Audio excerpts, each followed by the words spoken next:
Hey everyone, Chris here from IELTSadvantage.com with another success story.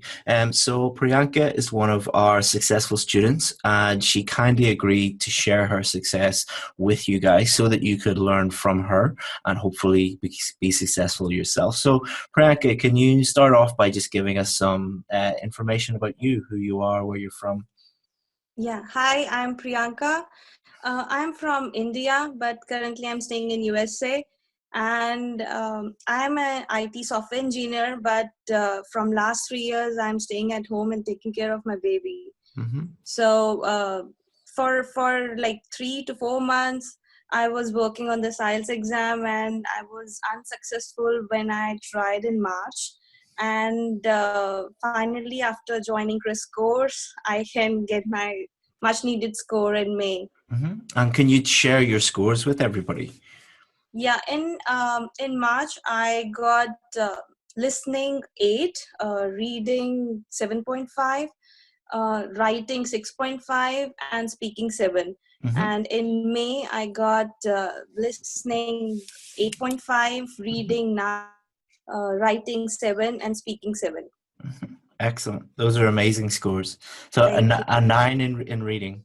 Yes, Yeah. yes, and yeah, I was facing problem with two types of questions, which were true and false, yes, no, and the match the heading questions. Mm-hmm. So I always face issues like in match the heading question mainly, but after watching your videos on these on these two questions, I was able to do it successfully, Yeah. So and I could. will we talk about those? Will we help everybody? Because I think those are the two questions on the reading test that a lot of people ask me about. Confusing. Yeah. So let's start off with matching headings. What Mhm. would you say to someone who is struggling with matching headings? What advice would you give them? First of all, I always used to do is like I always read the questions and all the headings which question is asking us to do, but we should not do that. We should just straight away go to the passage and read the passage, and with each passage we should give a particular idea of that passage, or write somewhere that idea, so Mm-hmm. that in the last you can match it, what's Mm-hmm. your idea and what's given in question. Mm-hmm. Mm-hmm. So after doing this trick, I was able to do it successfully. All of my questions were like, they're totally up to date. Like, Yeah. all are right, Yeah. That's never perfect. wrong. Yeah, that's Yeah. perfect. That's exactly what what I suggest doing on the course. Is if you look at the list of options first, then it can cause a little bit of confusion, and you're thinking about the answers instead of focusing on the actual text. The actual So, test. Yeah. so focusing on the text and writing. Imagine you are writing the test and you have to write your own heading. So writing your own Mm-hmm. heading, and it's amazing how many of them not either directly match or match like 80-90%. And then it's so easy, well, not easy, but much Yes. easier to just Much easier to. to match them up. Yeah, to match them up. and Yes. and what would you say to someone about skimming in for matching headings? Did you read it very, very quickly or in a little bit more detail? No, I read it more detail, but Mhm. you can do like, you can skim first two lines and last two lines of paragraphs Yeah. also. But I try to read it so that my idea should be clear. I should not like uh, skip anything. Mhm. So Yeah. that's why I read it So completely. I think a big mistake with matching headings and many other questions is people hear that, oh, just skim, and they understand that they think that that means just reading everything really, really quickly, and then they don't get the meaning. They don't Yeah. understand the actual paragraph. So skipping it or skimming is a useful skill, but I think for matching headings, you shouldn't read it as quickly as possible because it's kind of Yes. so people are afraid of wasting time, but skimming actually does waste time because you Yeah. so say if you spend, let's say you spend 30 seconds reading one Mm-hmm. paragraph but you don't understand it, you've wasted 30 seconds. But if you Yes. invest 1 or 2 minutes, then that's not wasted time because you invested that time in understanding what you need to do. So like, skimming is useful, but don't don't think that that's all you have to do. A lot of students think skimming, scanning, that's it. That's all you have to do. It's a little bit more complicated than that. Yeah, for true and false also, you should not skim. You should No, read whole no, paragraph and no. text and then only answer the questions. Mhm. So what Yeah. advice would you give to someone? So the two most common questions we get about true, false, not given are like, the first question is normally, I've no idea what to do. And then the other question is normally, how do I know the difference between false and not given? What would you suggest to students for that? If you have read the paragraph first and then you are reading the question, then it's really easy to know that it's not given in the paragraph, so it's not given. Mm-hmm. So you should mark it not given. But Mm-hmm. when something is there and you can correct that sentence, that means it's a false sentence, so you Mm-hmm. should mark it as false. Mm-hmm.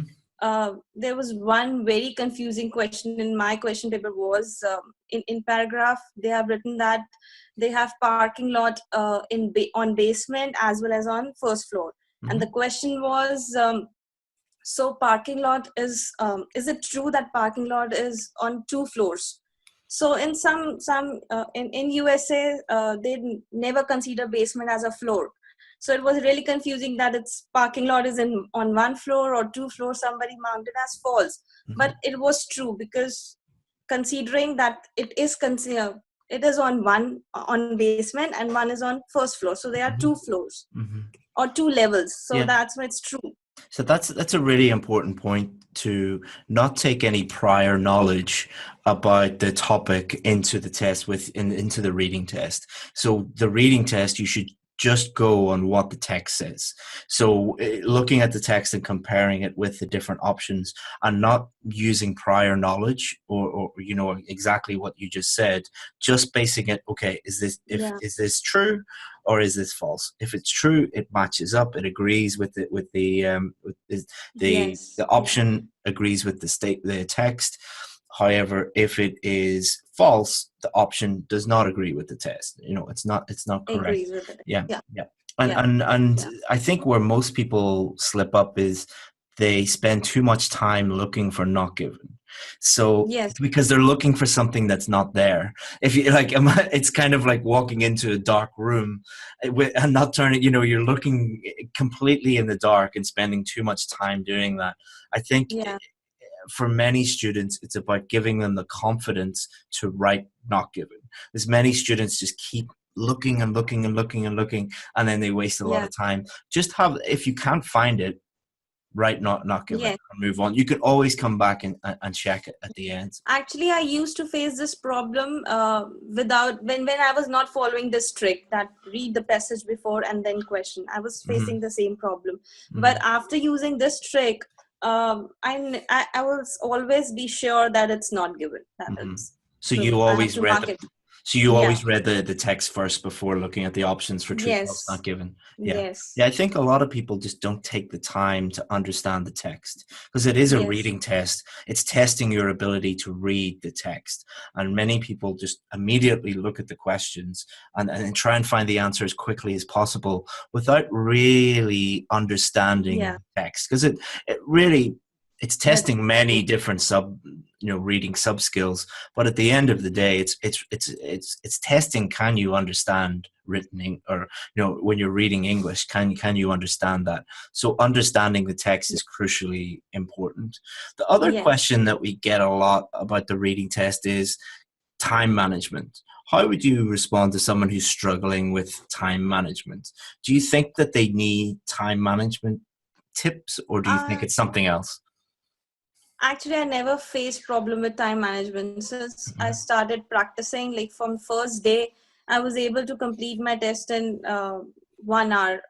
If it's too hard, also Mm. then also Yeah, I was able to complete it in excellent. an hour Yeah, that's because exactly what I always say. I say band 9 students don't struggle with time management, because many of our students think that they can learn some time management tips or time management tricks, when really what they need to do is get better at doing the reading test, yeah improve their reading skills, improve their vocabulary, improve their strategy for all the different types of questions. And if you do that, you don't need any Yeah, time management tips. So yeah. it's great to talk to a band 9 student who agrees with me about about that. So And and each type of question has a trick. Each type of question has a trick, like for filling the blanks or just answering a question. You can skim the paragraph. You are not able, like, you should not read whole paragraph. But like for the true and false and match the heading questions like that, you have to read the paragraph. So yeah, you should focus your time over there yeah. instead of the matching or filling the blanks I'd questions. I'd say strategy rather than trick, because Yes. trick sounds like it's easy and you can cheat in some way. It's not. Strategy is a better way to describe it. Yes, you And, can say that. and how important was vocabulary to get a band 9 on the reading test? Was it important to have a good vocabulary? No, I don't think so. It's fine. Like they in journal training, they generally tell all those topics which are like common to common people. Okay. They are not like tough. They're not Mhm. using academic vocabulary. They're Mhm. using a very general vocabulary. So Okay. it's really easy. Okay, that's interesting. It's interesting that you think the vocabulary is easy, but I suppose that band 9 students would think that the vocabulary is easy. I suppose I that's think what you'd like think. maybe my vocabulary is okay. Maybe like I am staying here for three more than 5 years in USA, so that's why I don't find Yeah, much yeah, tougher yeah. words. So there's many uh, many students who struggle with the reading test. It's everybody struggle.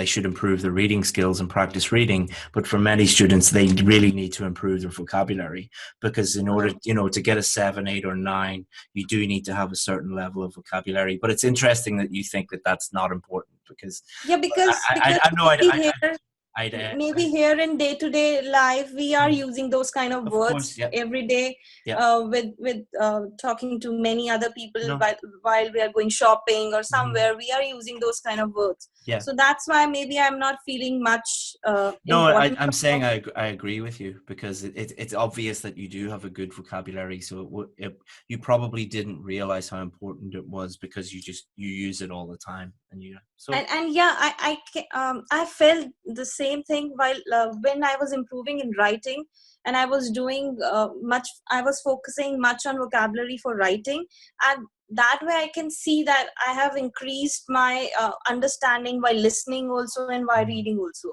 So mhm, that might be a case. So that's why I yeah, haven't focused much on the vocabulary on reading part, mhm. but I have focused on writing. So it Excellent. has improved my reading and listening also. Excellent. So thank you very much for sharing your experience and sharing your success. There's a lot of students who are really going to benefit from that, because there's a lot of confusing and conflicting information about how to prepare for the reading test. So thank you very much for stating it so clearly for students. And what will you be able to do now that you've got the scores you need? So I'll apply for the immigration process, and I'll start doing that now, Will you and I'll stay in the start. USA? Right now we are staying in USA, but we are trying to move to Canada. Okay, cool. So yeah, so So now we've my helped so focus. many Indian people move to Canada. I think we're responsible for more Indian people moving to Canada than Yeah, anything else. yeah, yeah. That's the case. Actually, in USA, the immigration process is becoming very Yeah, stringent right now. So it's better to move there. yeah, it's quite stringent in the UK and Australia as well. So Oh Canada seems to be the most, the place that's most open to new people moving yes. over at the moment. So just politics, really. Yes, yeah, I So, know. so thank you very much, Priyanka, and it was a pleasure talking to you and a pleasure helping you on the course. And thank you very much again. Thank you, Chris. Thanks for your support and help. I wouldn't have done it without you. So You're thanks welcome. a lot. You're welcome. Thank you very much. Bye bye. Bye.